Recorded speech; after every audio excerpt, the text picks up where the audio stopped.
Check.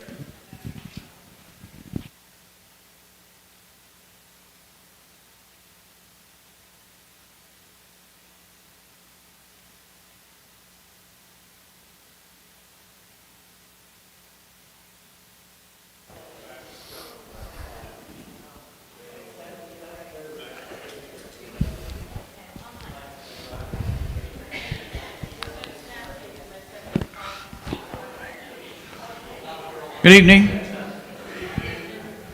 Welcome to America 250, People's University.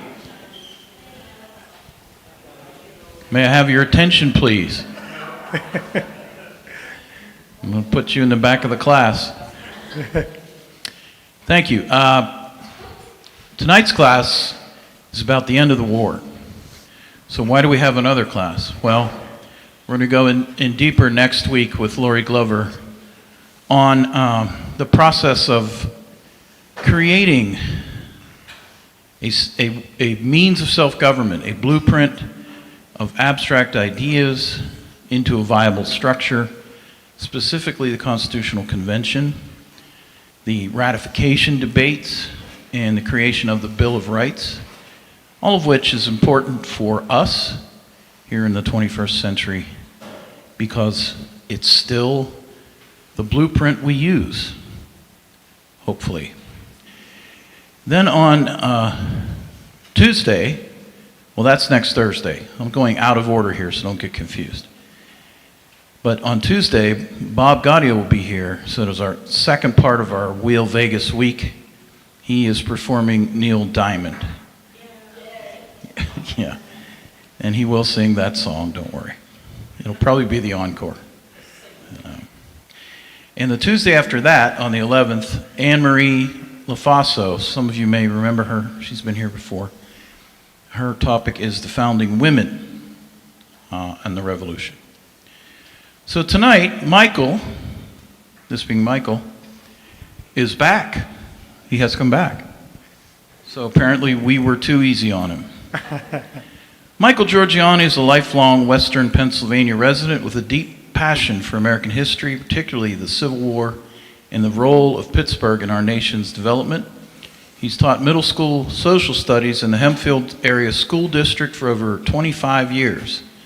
He's published articles on the website Emerging Civil War. He earned his bachelor's in secondary education social studies from Clarion University of Pennsylvania and his master's in education from the University of Pittsburgh in 2002. Please welcome back Michael Giorgiani. Thank you, Sean. You guys hear me okay out there?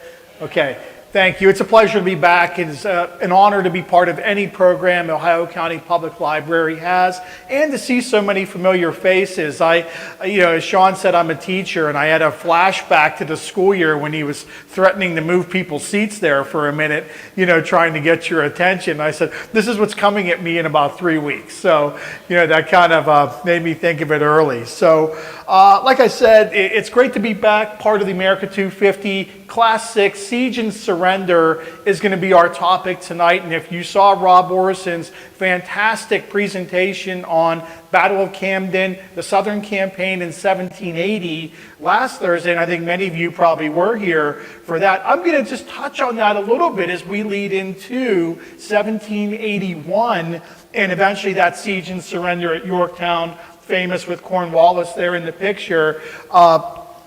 But like I like to do, and I know I did this 2 weeks ago too, I want to start with on this day in history. So today being July 30th, if you're a Civil War person out there, today is the anniversary of the Battle of the Crater, part of the Petersburg campaign in Virginia, where I know I'm in West Virginia, so I got to talk about mining here. The actual tunnel and mine to put that dynamite, the gunpowder there actually worked.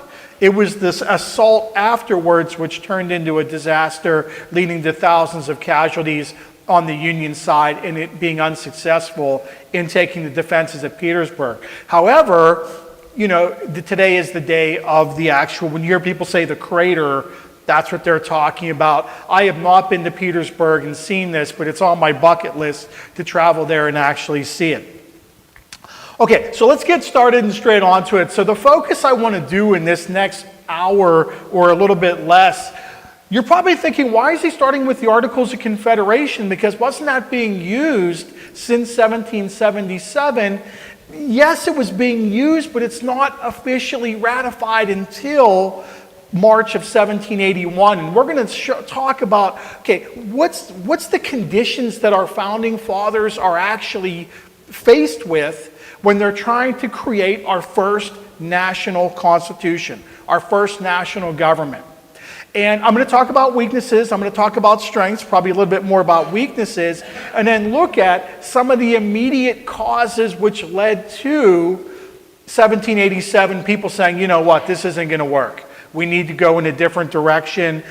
We thought we had the right idea, and maybe 10 years ago, I could see where you thought that. However, there's some problems that come about. And I'll mention the final straw, Shays' Rebellion, which you may have heard of.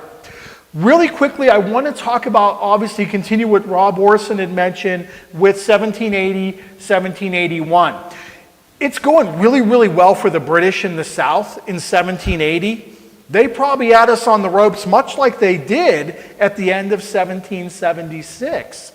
But we are going to bounce back and show a resiliency that I do not believe the British were quite ready for. And they've got some war weariness too going on in London.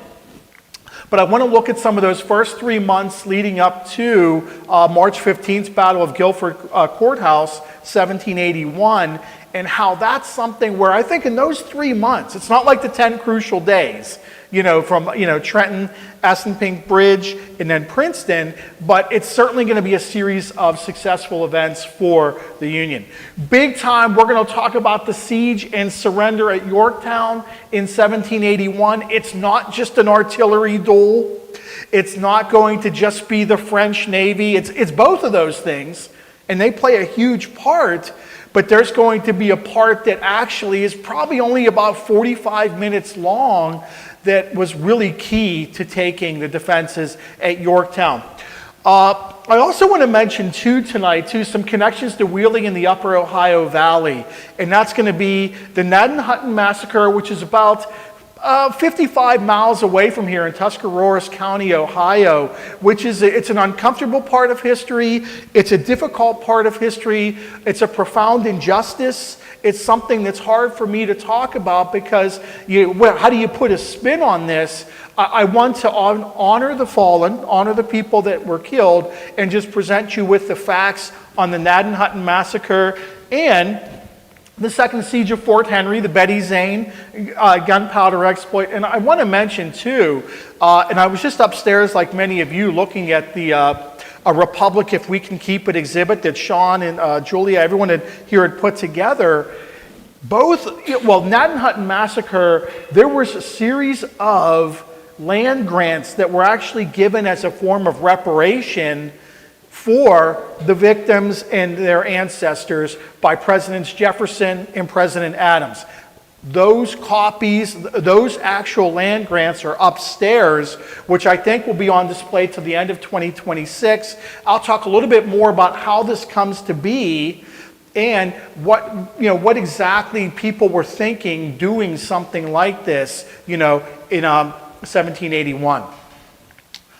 Okay, so let's get straight on with Articles of Confederation.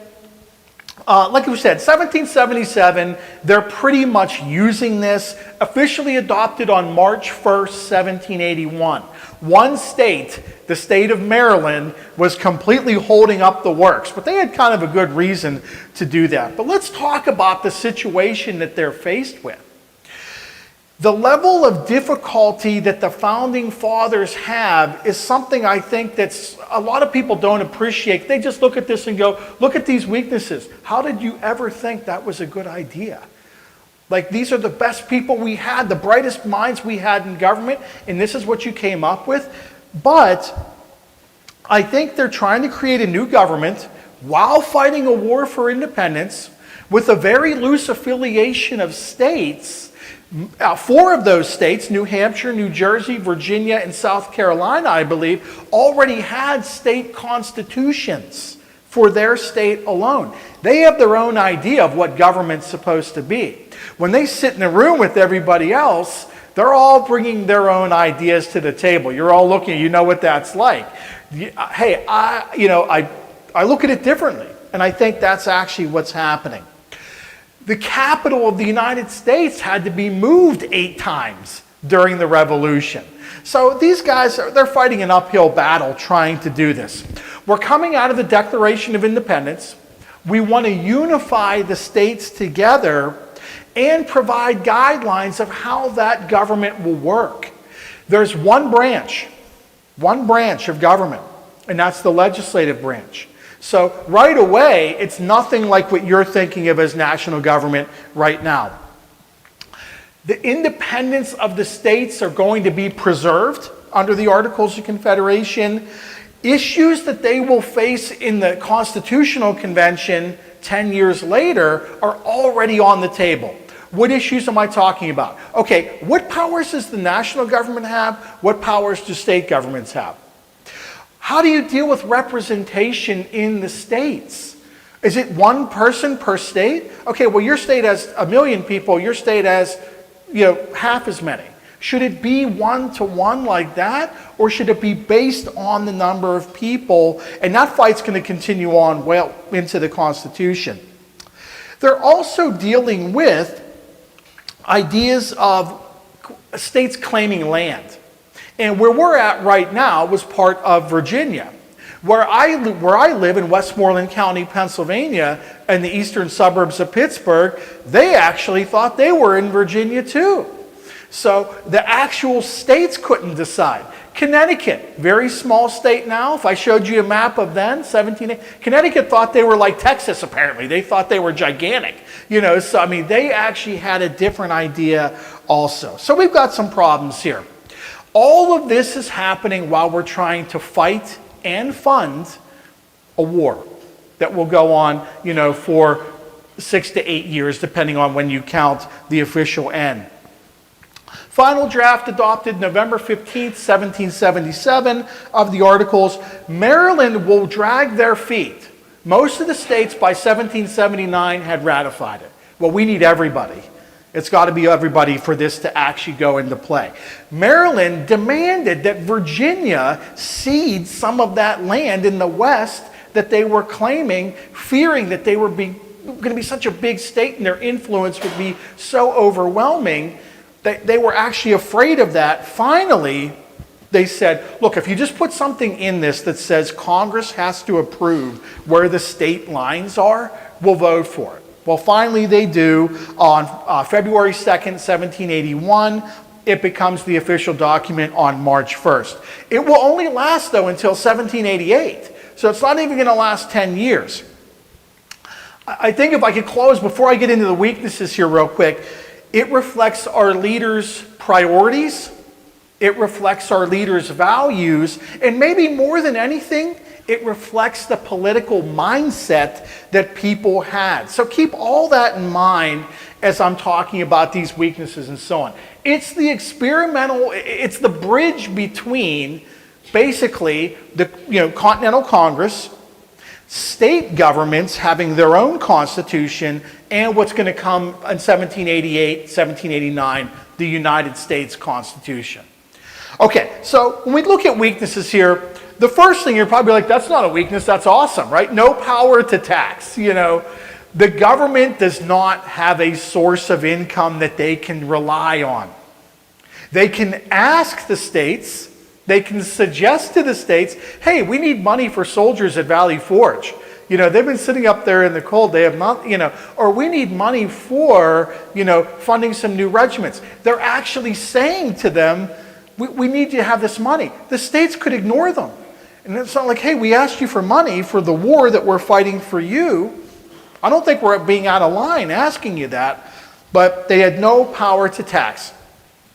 That includes paying soldiers, paying veterans. So when you see things like land grants, like upstairs, that was how a lot of soldiers were actually being paid in land.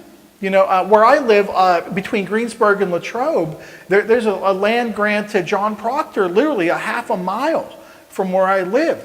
I went and asked the local curator there of a reference room at a library and said, hey, I'm reading this right. That's right near the airport, right? He said, oh yeah. I said, well, I live almost right there. So really cool. Okay, lack of central authority. We already said they do not have an executive branch in the Articles of Confederation. You know what else they didn't have? A judicial branch. You don't have a national court system. Maryland's mad at Pennsylvania. Virginia is mad at North Carolina.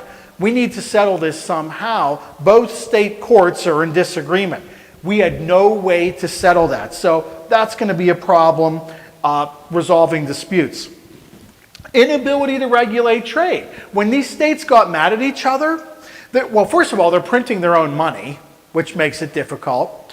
They're putting a tariff on items being imported from another state, which is hurting the economy of everyone at that time. And there was no way to regulate trade internationally coming in, which I know we're fighting a war, but some of that is still going on. Now, you're probably thinking right now, okay, when you saw that these problems existed up here, why didn't you do something about it? We don't have to start over, just change it, right? Listen to this. The amendment process. We know right now there's a process for passing an amendment, and we've done that 27 times with the U.S. Constitution. Their amendment process, all 13 had to agree. All of them. Right now, it's 2/3 for the proposal and then the 3/4 for ratification, which, like I said, we've done that. It's not easy. They needed every single person. I don't know about you here in Wheeling, but back home, it's very hard to get everybody to agree on that. I think you guys probably would agree. Okay, well, what about, can we just pass a law then? Passing a law, the legislative hurdle, you need 9 of the 13. So you need a supermajority, basically, to pass it. Not easy to do either. And believe it or not, that was sometimes not an agreement thing.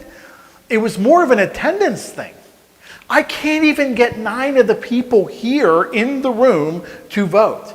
And if I have 9, I need every single one of them for it to pass. So we've got some hurdles here against making any changes. We have no national military because that takes a lot of money for a standing army to actually exist. That's not whether it's peacetime or wartime. The British will take advantage of that.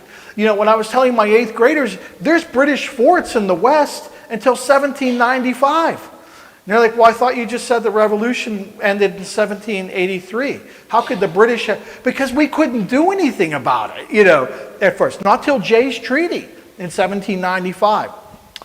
Foreign policy is a tough one. I actually put this as a weakness and a strength, guys, because I put it as a weakness because if you can't even get the people in attendance to actually pass laws, how in the world are we supposed to get them there to help write the Treaty of Paris? How are we going to get them to create that foreign allegiance agreement with the French? I need the people actually to do it, to be here. I know that sounds like I'm oversimplifying it because you're just acting like there was no one there. There really wasn't anybody there, so it was really, really tough.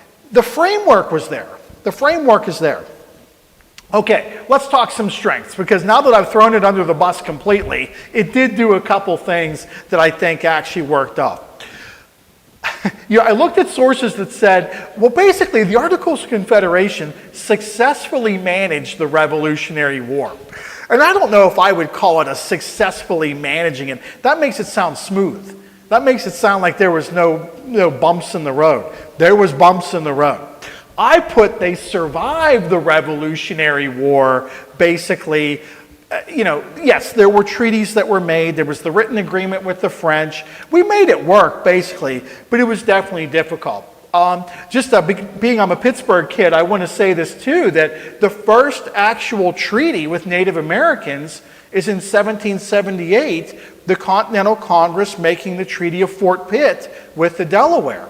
Now, I don't think it was real successful long term, but at least that's an example of, hey, we did something involving a treaty with this arrangement. Their claim to fame, though, is this: the Northwest Ordinance of 1787. And the Northwest Territory would eventually become the area north of, and we're in Wheeling, so the area north of the Ohio River. Ohio, Indiana, Illinois, Wisconsin, and Michigan. When that was simply created as a territory, we needed a way to set up, okay, how are we going to how many people do you need to be a territory? How many people do you need to become a state? Within a township, when we survey the land there, how are you going to actually work that? So it actually banned slavery, believe it or not, in the Northwest Territory in 1787. Now, it didn't create any states. You know, none of those states that I just said were created. I think Ohio is 1802 was the first one, but is it 03? Is it okay? None of that was created yet, but they had set up. You know what else they set up too? They said if you're creating a township within the territory, there needs to be an area set aside for public schools. There needs to be support for public education. I know you're thinking, well, don't we do that? And right, we do that now, but that was actually already something that was thought of. The Articles create what's called a firm league of friendship between the states. I don't know if this band of brothers, band of sisters camaraderie was actually there, but they actually create that at least they're encouraging cooperation during the Revolution and after. Establishing departments. When you think of the Department of Defense or War, when you think of the Treasury, the Post Office, they had already created that. So they did some things that I think were effective and that actually worked. Organizing Western lands. The land ordinances of 1784 and 1785 basically said, here's how we're going to survey land. Here's how we're going to operate with the populations living in that land. That's going to aid economic growth too. People want to move west, and they're not going to stop regardless of what's going on. So, but the last one, foreign relations, and this is the one I said I'm stuck. You know, like, do I put this as a negative? Do I put this as a positive? I'm going to put it for both. The government had the authority to sign treaties. The government has the authority to work with the French. The government has the authority to sign the Treaty of Paris. Although, believe it or not, even signing the Treaty of Paris, they had trouble because, we have the British counter proposal for our, the terms here of independence. Oh, wait, we only have 7 people here. So like that. And they're like, okay, we're going to have to postpone this till next time. That actually, things like that were actually happening. Okay. So what are some of the immediate issues now that we've looked at weaknesses and strengths? And what's the final straw? How many have heard of Shays' Rebellion before? I think a lot of people have. But some of the immediate issues, and this first one, I wasn't going to say this, but I looked this up and saw it in a couple spots. First off, not having enough people there to actually negotiate the Treaty of Paris was embarrassing. That was something that should never happen. We won our independence. Where are your people at to actually do the legwork to come up with the working? That's why this took a year and a half. I thought it was just the British being jerks, to us. It wasn't. The second part to that is 1783. You'd think we're having parades in Philadelphia, in New York, in Charleston, in Boston, all the big cities on the East Coast, that the war is over there and that we had won. 1783, you actually have a veteran riot in Philadelphia that caused the Congress to move to Princeton, New Jersey for a short time, because you know what the veterans were mad about? I was told I was going to get paid for this, and they weren't paid. And they're actually rioting to the point where they have to evacuate the Congress out of Philadelphia. That's in 1783. Now, there were already people saying, okay, our form of government is not working. Look at this. Well, why have these men not been paid for the service that they did? Some of them are never going to be the same again the rest of their life. Probably a lot of them. That's the least we could do is what we told them. Well, with what? You had no money. So that's a problem. I think another immediate problem is that in the West, which we are considered the West where we're at right now, you actually have, people were saying, you realize the British still have forts and things by the Great Lakes and Detroit and stuff. Is someone going to tell them that this is over and they're supposed to leave? Well, okay, you could tell them, but how are you actually going to put some teeth to that? How are you going to force them to leave? And that was a problem, I think, too. Now, the real crusher, before we get to the South here, how am I doing on time? Okay, we're good. Shays' Rebellion.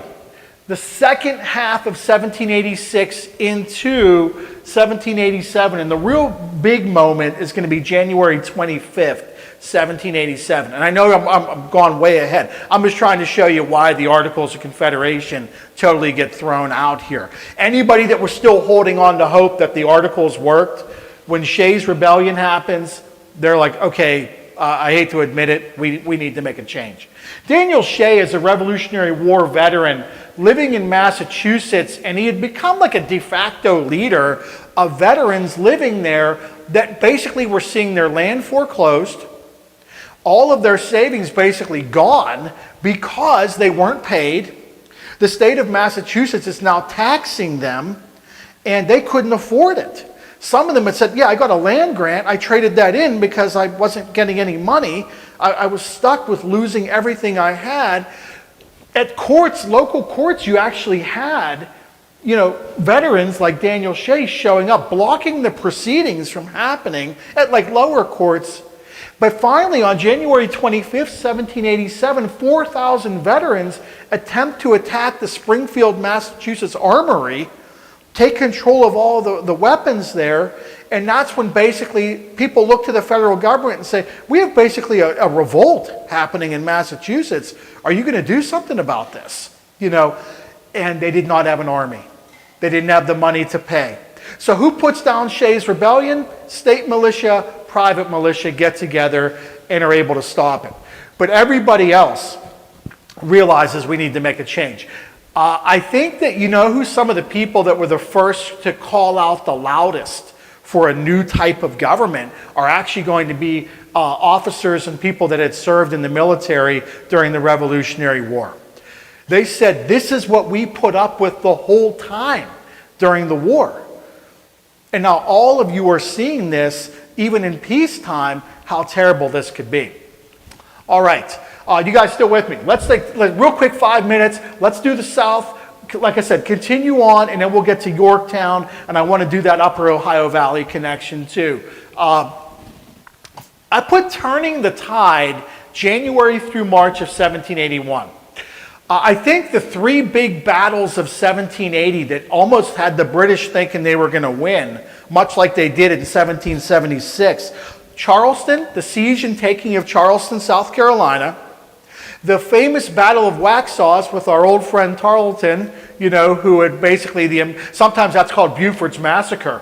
Buford was the American commander at Waxhaws, and basically they guys were about to surrender. They're putting their weapons down, and Tarleton has them killed too. There are prisoners taken, but a lot of those men actually were trying to surrender, and were killed. Finally, the Battle of Camden, maybe the worst defeat, I would say it's the worst defeat in the American Revolution, where you have 2,000 American casualties, 1,000 of them basically being surrendered. Horatio Gates, the guy who I was saying back at Saratoga was awesome, is basically running for his life with the militia and has to be replaced after the Battle of Camden. Those three battles had the British thinking they had us whipped. These two battles and this amazing, miraculous race to the Dan River, which, anyone ever heard about the miracle at the Dan or the race to the Dan River? That's okay, most people have not. But let's talk about the first one here. The Battle of Cowpens, South Carolina, and this one actually is January 17th, 1781. Has anyone ever seen The Patriot before? The movie The Patriot, right? You're ready to run through a brick wall at the end of that, So I think they're loosely basing that around the Battle of Cowpens and then the Battle of Guilford Courthouse, a little bit. Now, there's some Hollywood thrown in there like they have to do, but this battle's in January. We had just been crushed through most of 1780. The Americans had been crushed. Daniel Morgan comes up with a plan where he's going to have what's called a defense in depth. Skirmishers and sharpshooters at the front, and you're just going to be trying to shoot at their officers, as much as you can, and then fall back. Militia, who were well known to not fight well in open battle, they're going to be in the middle. I just need you to give me 2 volleys, and then you fall back and run for your life. I want the British to over-pursue you. How many remember this part from the Patriot? Yeah, I can see your faces. We're going to have a third line of experienced Continental regular soldiers in the back. The British will run right into it, and all you guys that ran backwards, we're going to have you swing right around them in a double envelopment to basically surround them. And it works. So at Cowpens, the 3 lines of defense is absolutely beautiful. You got about 1,000 British versus approximately 1,000 Americans. The British end up with about 800 plus killed, wounded, or captured. They just completely bought it, hook, line, and sinker, and are totally whipped at that point. When that does happen, though, remember, I wanted to give this stat there of 1,000, that's not the whole British Army of the South. The rest of the British Army is going to come to the assistance, at Cornwallis, to come to their assistance. The problem that we face is twofold. We don't want to fight a pitched, full-scale battle. We tried that, and it didn't work. Daniel Morgan, suffering from rheumatism and sciatica extremely bad, can't even get on his horse. So the guy that comes up with this plan is basically going to have to be replaced. But he gets replaced by this guy in the middle right here, Nathaniel Greene. The fighting Quaker, the savior of the South. He comes from Rhode Island originally. He is going to take over, and he realizes right away, we've got to use some Fabian-style strategy, some Fabian, skirmish with them a little bit, get them to chase you, but don't get into a pitched battle. Slow them down. We can't get caught. What's everybody doing? We're racing for the Virginia-North Carolina border at the Dan River. And Nathaniel Greene had proactively said, does anyone know anybody that's living up in that area near the Dan River? Oh, yeah, I do. My cousin's there. Or, yeah, I used to live there for a while. I know people there.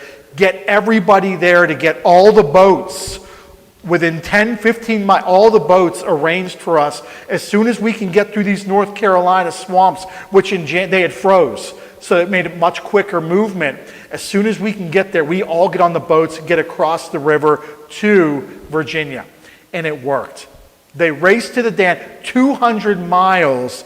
They call it the miracle of the Dan. I met a guy from North Carolina and said, hey, I'm from Pittsburgh. I've never heard of this miracle of the Dan before. He said, oh yeah, we have like festivals for it. It's a big thing, I think, for people there, honoring what they had did. All of those boats, basically for miles, are put together. The Americans get across. When the British get there, it's almost like just us waving from the other side. They had no way to get us, so we had made it. Okay, last one before we get to Yorktown. Guilford Courthouse. You're going to see accounts that say Nathaniel Greene got destroyed. Guilford Courthouse was a total disaster. He tries to do the same thing that Daniel Morgan did at Cowpens. He wants that defense in depth. And you can kind of see it here. American first line, American second line, American third line. Are the British going to fall for this again exactly? Not totally. They're not going to let themselves be surrounded, and the Americans are not able to hold the field. Now, where I think that it's considered a win is this is a big engagement. The British take 500 casualties in that battle.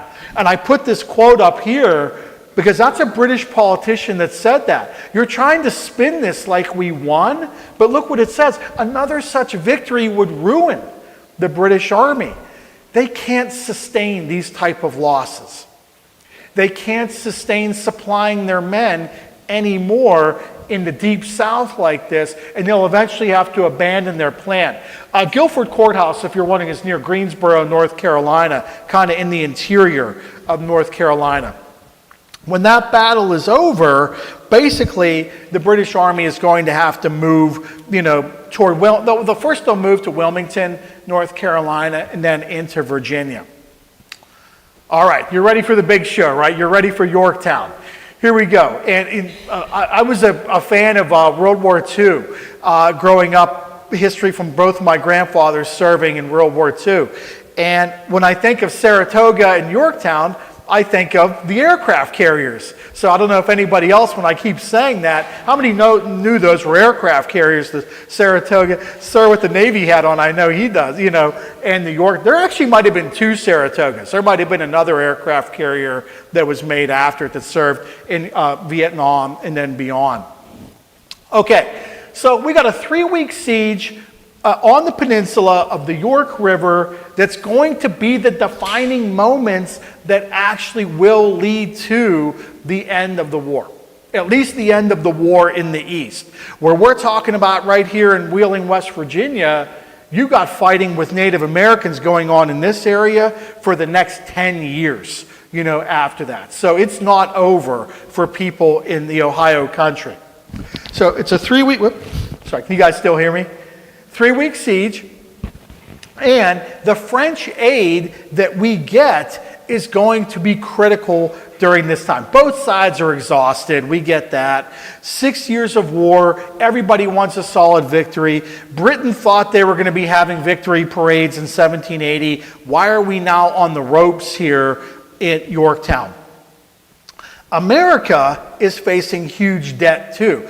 We can only pay people with credit for so long. People want paid after a while. Well, the French are helping us with that part and providing soldiers, engineers, artillery, the French Navy. They're really assisting us, but we've got our own issues to deal with. Cornwallis in 1781 had a whole string of horrible things happening that we just saw. By May of 1781, Cornwallis finds himself in Petersburg, Virginia. And you're probably thinking, well, why would he back himself into a corner at Yorktown right there at the port? He's actually ordered there. In August, Cornwallis will be ordered to go to Yorktown. But what are the Americans doing at this time while Cornwallis is actually doing that?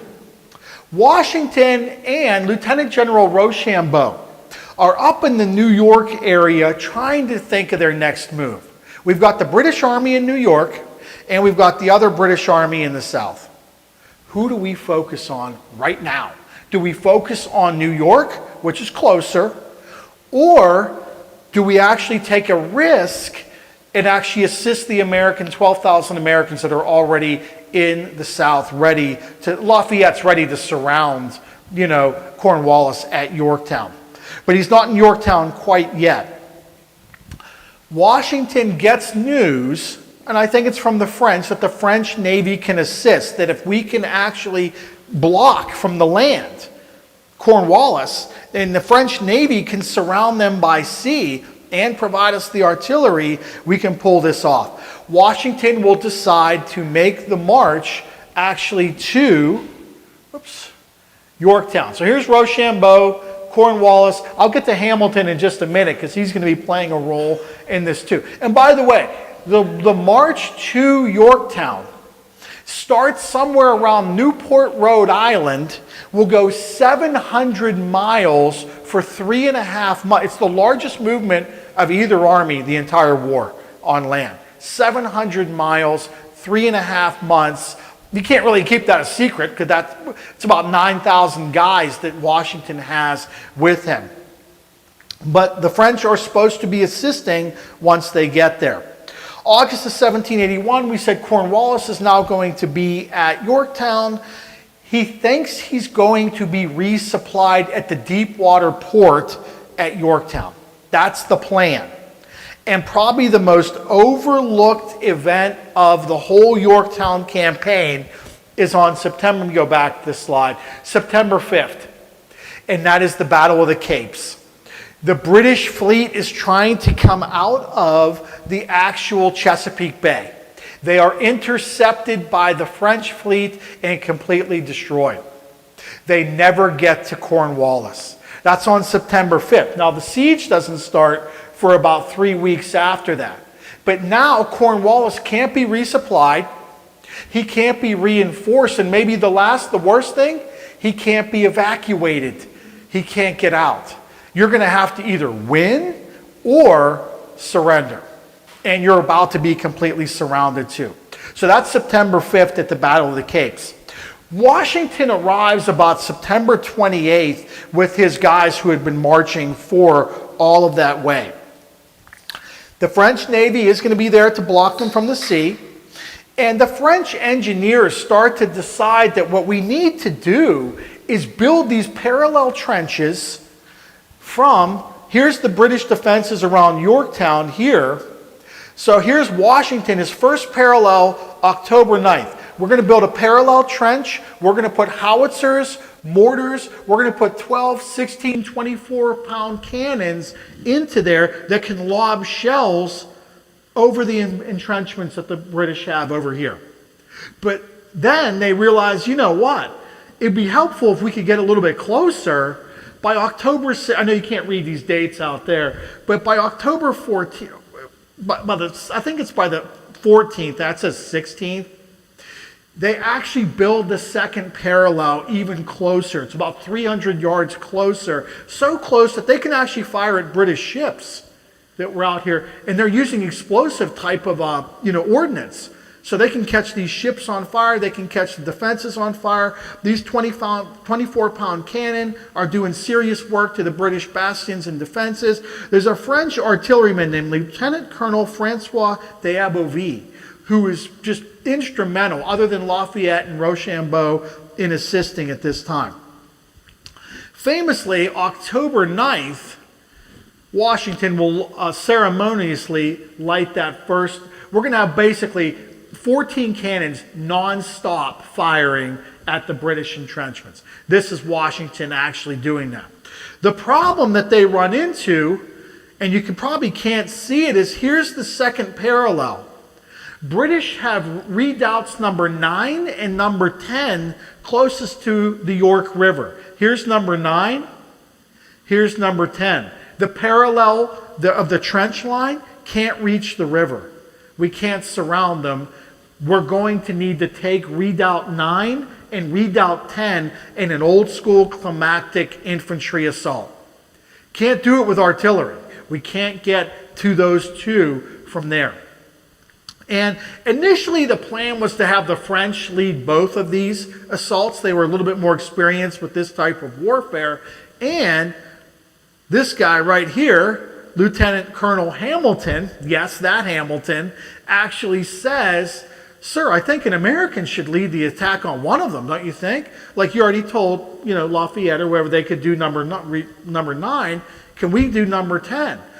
And the French initially tell Hamilton, no, you guys don't know how to do this. Hamilton goes all the way up to Washington and says, sir, I think an American should probably lead this. I've got 400 light infantrymen that we can pull this off. Washington has the final say. Hamilton gets to lead the assault on redoubt number 10. And kind of the plan is basically going to be, and the Americans follow this. The French don't really do it. Nobody can load their rifle. Do not load it. You don't want to load it because if somebody fires, the whole element of surprise is lost.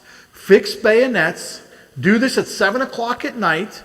We're going to have a password. We're not going to fire a gun or anything to announce that we're coming. And the password was Rochambeau. Well, I think when that was said quickly, and the Americans who did not understand French, they thought the password was rush on, boys, which meant to go forward. Because there were some accounts that say, no, the password was Rochambeau after the French general. But someone else said, oh, I thought I heard someone just say rush on, boys, so we went. Either way, it probably is both correct. That's probably what they did here. The Americans are climbing on each other's shoulders. They are led by these guys right here, right at the bottom, these axemen. These are like pioneers. What's their job? Get up to the entrenchment, the abatis, kind of like barbed wire, but of sticks and stuff. You got to cut that open. Oh yeah, by the way, they're going to be shooting at you probably at the same time that you get up there. You got to cut that open. These guys are going to come up behind you, climb on each other's shoulders, get up to the top, hopefully before the British realize what's going on, and in a half hour they're able to take redoubt number 10. Do we totally have surprise? No. Because as soon as those first people are cutting, they're going to hear that and realize what's going on. The British are still taken somewhat by surprise, I think, by how we went about doing this. Some of the Americans down here were really smart. They got down, and I'm not the first guy going up. Guess what I'm going to do? Load my weapon when I get down there. And a lot of them did that. But they didn't load it. Nobody fired. The French actually loaded their weapons at redoubt number 9. They had no surprise at all. And a lot of these defenses that were put up, the wood defenses by the British, were not taken. The French had much more difficulty in taking redoubt 9. But they're both successful. It works. It sounds crazy, but it actually did work. Once those redoubts are taken on October 14th, the British are completely surrounded. There's 8,000 British in a completely untenable or undefensible situation. October 17th, the British waved the white flag, and there's a couple funny stories about the surrender before we hit the last part. We're still good on time here.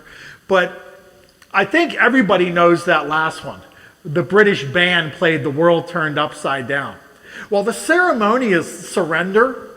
First thing is, whenever the British soldiers are walking out, all the French soldiers are on one side, all the Americans are on one side. And they saw us as peasants, tryhards, wannabes. The British wouldn't even look at us. They won't even look at us. They're all looking at the French. Lafayette orders both bands, the American and French band, to play Yankee Doodle. You know, that's like hearing the enemy's fight song in your stadium. It's death by 1,000 cuts. You know, so he tells them to do this. So then the British have to take it. Well, then the British will start playing "The World Turned Upside Down." So that's obviously going to be something. I guess both bands are trying to outduel each other, you know, at this point. But here's the story I really, really like, though. Cornwallis is, you know, he's well above this. He's not going out there to surrender his sword and salute. You know, he's not doing that. He sends his second in command, which is a man, let me get this right, a man by the name of Brigadier General Charles O'Hara, to go and surrender the sword, to surrender the fort. First, O'Hara approaches Rochambeau to surrender the sword. Rochambeau says, "No, sir," and he points him to Washington, knowing that these are Americans fighting for their independence. It's a slap in the face for you not to surrender to them, even though there were French soldiers there too. Washington says no and points to a man by the name of Major General Benjamin Lincoln. And I'm like, why would Washington do that? You're the man. Don't you want to do this? He knew it was the British second in command. You should surrender to the American second in command. It's the ultimate flex. We know how this game of surrender is played. You're not going to walk in here all willy-nilly and just think you can walk out with your substitute and do, you know. And I think it's the first time militarily that Washington actually does something like that. So great story. Eventually it does happen. When British Prime Minister Lord North hears of what happens, he says, "Oh God, it's all over. It's all over." And he really was right. The British hold of America is going to be over. Actually, it's over for him too. He resigns 2 weeks later. So Lord North won't last very long after that. So Yorktown's a great story. You know, a couple things there at the end. You got Hamilton in there. You got Cornwallis. You have Washington and the famous surrender. Okay, before we go though, guys, let me talk about these. Both these events I'm going to talk about are both in the Upper Ohio Valley Historical Review Summer Edition that I know Sean has for sale down here. Sean has a fantastic article that goes right with the display up here dealing with the Manhattan Massacre. Now, I'm going to start with the hard event. This is the uncomfortable one. I want to present the facts. My goal is honoring those who had died during this. It's a vital part to me to understanding the complexity, the brutality, and really the profound injustice of what frontier war was like in the West. It's not like these large-scale battles that are happening here. And I will start by saying, yes, there's atrocities committed by everyone involved, by people from Pennsylvania, people from Virginia, by Native Americans, and so on. So Gnadenhutten, like we said, is in Tuscarawas County, Ohio, about 55 miles from right here in Wheeling. This was, from what I can see, the oldest European permanent settlement in Ohio. I thought Martin's Ferry was actually the oldest, but then I look at Martin's Ferry and I think it said 1779. Gnadenhutten was 1772. Now, are they an official town? No. Martin's Ferry probably was much quicker than that. What makes this tragic is we have 96 Native Americans who are going to be killed. At least 50 of them women and children who had absolutely no part in the war, the Revolutionary War. Most of these people are Lenape or of the Delaware people. I think what makes this confusing, and for the Pennsylvania militiamen from back where I lived, they did not see this as something. Parts of different tribes sided with the British, and then the other part of that same tribe sided with the Americans. These militiamen are done discerning this by the time we get to 1782, whenever this event occurs. This happens March 8th, 1782. Had American militiamen fought with the Delaware and the Lenape already? Yes, at Coshocton in 1781, they had too. So you could see where probably they're seeing any Native Americans in this area as the enemy. And that was probably the mistake, that they had made. The Native Americans are basically going to, these people they had been converted to Christianity. They're pacifists completely. They don't want any parts to this war. They had lived with this Protestant denomination, the Moravians. Sometimes you'll see this called the Moravian Massacre. And whenever the Pennsylvania militiamen show up, they basically take anything that can be used as a weapon, tell the actual, the 96 pacifists, we're moving you to a safe place. And then that night they're basically told, you've been accused and found guilty of spying, a night of prayer together. But they did not fight the charges at all. That night it's even more terrible. Pennsylvania militiamen refused to co-opt to do this.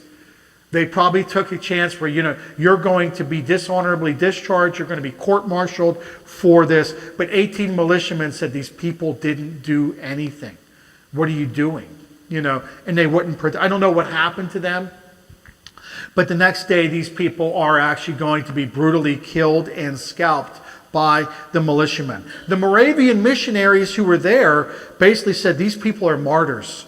They had absolutely nothing to do with the war. President Theodore Roosevelt, I found this, he stated that this event, the Gnadenhutten Massacre, put a stain on the frontier character that time could not wash away. Sean's article on page 10, it starts on page 10, will mention Ben Franklin saying the pain that he was caused by the Gnadenhutten Massacre. And I think whenever you see those land grants that are upstairs being offered, that they mention, people that were like, converting the brethren. And they're talking about these people here. So please take a look at those. I know there's a QR code next to them if you have trouble reading it in the case. But that's the Gnadenhutten Massacre, definitely a tough spot there to look at. Okay, let's talk about Betty Zane. Sorry to, I paint this horrible picture, then I want to talk about one of Wheeling's best stories that they have. The Second Siege of Fort Henry, September 11th through the 13th of 1782, and this is going to be what many consider the last major action of the Revolutionary War. I've heard people say, well, there was skirmishing in New Jersey or something, and I think we can consider this, though, the last major action. You've got multiple Native American tribes that are being, parts of tribes, led by 40 of Butler's Rangers. If you've ever heard of Andrew Bratt or Brant, sometimes it's spelled with an N also. These people had been wreaking havoc in the frontier. There is very little warning of them attacking Fort Henry. About 25 families that lived nearby. Ebenezer Zane, his brother Silas Zane, obviously there. There's a fortified house about 70 yards away, which I don't know if you can this picture's not good. There's a better picture in the historical review. But you have a fortified house. This would be the fort. And I believe this is the fortified house, which a lot of small communities had their own mini forts for things like this happening. So they've got about 20 men that can man the fort and approximately 40 women and children, including Betty Zane. She's a teenager at this time.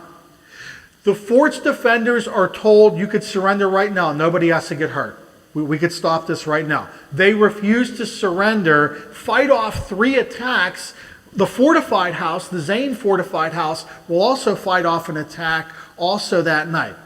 Everybody's getting low on supplies from the firing, especially gunpowder.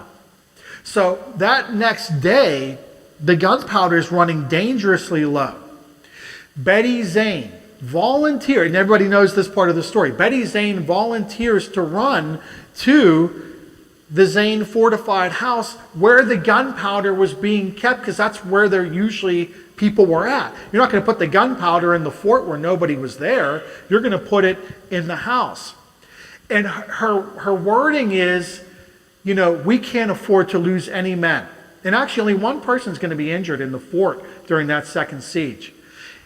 We can't afford to lose any men, knowing that if I fall, we could survive probably without me. But 2, they may not fire on a woman either, thinking I'm just trying to run away. And actually, she's right about that. Around noon the next day, Betty Zane will take off, and she has basically this large tablecloth or apron. I've seen it called both things. And she's going to run toward the Zane house. On her run from the fort to the house, nobody shoots at her. I don't think they realized what she was going to do. Well, when she fills that apron with the gunpowder and runs back, they will fire on the way back. She is not hit. Gets back, provides the gunpowder. There's one more attack that will happen on that second day, and they were able to fend that off thanks to Betty Zane. Only one person was injured. The Native Americans will withdraw the next day. They were not into these long-term siege type things. They don't have artillery. They don't have food and supplies to do this. And basically, they will leave the next day. This statue is in Martin. How many have seen this statue in Martin's Ferry before? It was dedicated in 1923. Betty Zane, after she gets married, I think her family lived in Martin's Ferry, and that's why they have the statue. And I checked with a few people. I think the Betty Zane Days Festival still happens. I'm not sure if it's in September or not, but... Oh, was it? We just had it. Okay, I'm a week late. Sorry. Right. But I think that's something that they have celebrated, the Betty Zane, since that time. At least since the 1990s, I think it started. So we're probably well over 30 years now for the Betty Zane days. Okay, in conclusion here, I'm right on time here, right about 8 o'clock. So, and what does it all mean? Why is this so important? To me, Yorktown, the victories in 1781, they're the key that unlocks the door toward getting the British to sit at the table with us. They're the key that unlocks the door toward American independence. It wasn't easy. It wasn't pretty. It involved trickery. It involved French assistance. However, it was certainly different. It was certainly, I think, extremely important. Refocus, redirect, bounce back from losses. Have the endurance and resilience that Americans have to get to independence. We needed to show this so many times. Plus, we had the French help. I don't want to take anything away from that. The French help, the French Navy is extremely important. March 5th, 1782, Parliament passes an act to basically end all fighting in North America. The Treaty of Paris will be signed in 1783. So it does take some time, but some of that was our fault too. Before we take questions, I want to thank you for being a fantastic audience both times. I very much wish to come back here again. You guys have been fantastic, and I do appreciate you having me and your patience tonight. Thank you. All right, you guys know the drill. If you have a question, raise them. But I can try to answer a few questions. If I can't, somebody else in the room probably can, you know. I was curious to know just how permanent of an arrangement the Article of Confederation was supposed to be. Did most people involved just simply thought this was going to be a temporary measure, and when a war ended, the states would just simply be sovereign? Or did they realize the need that, hey, we need some sort of infrastructure, but this isn't it? Great question. I think they thought it was the permanent structure. And part of that is they're so afraid of a strong central government.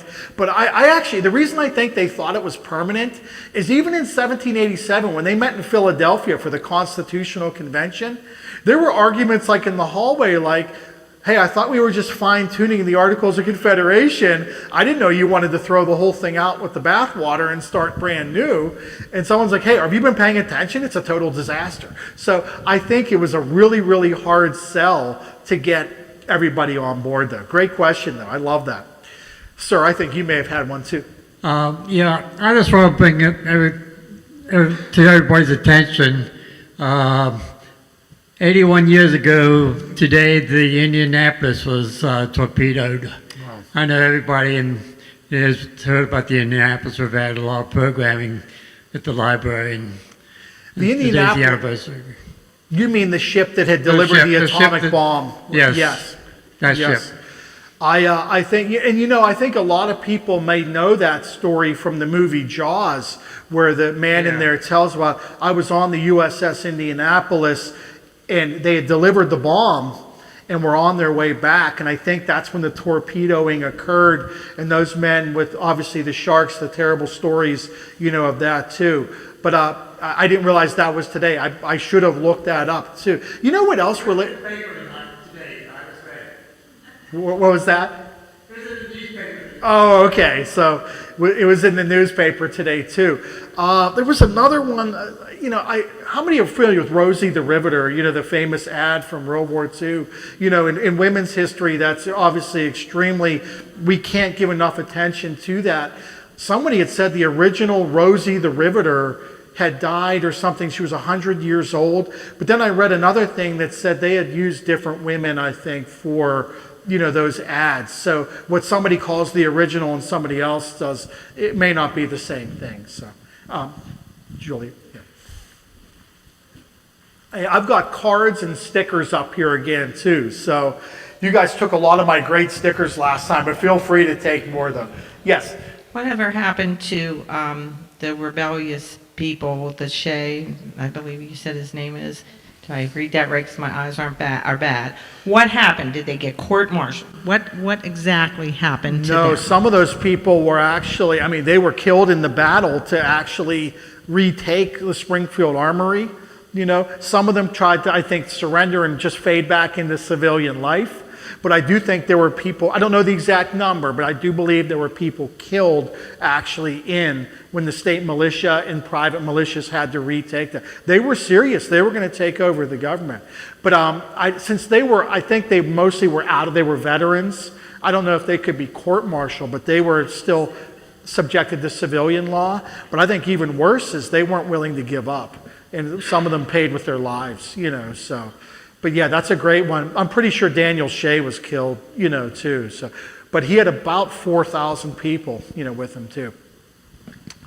Let's do one more question. Anybody have one last question for Mike?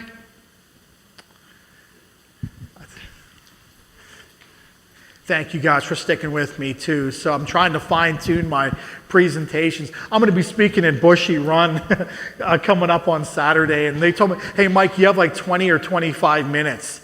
And I was like, I'm a middle school social studies teacher. I'm not sure I can do anything in 25 minutes, you know, so. But they might be like, hey, I think my mic's not working. So thank you. So it's not really a question, more of a statement to piggyback off of Betty Zane.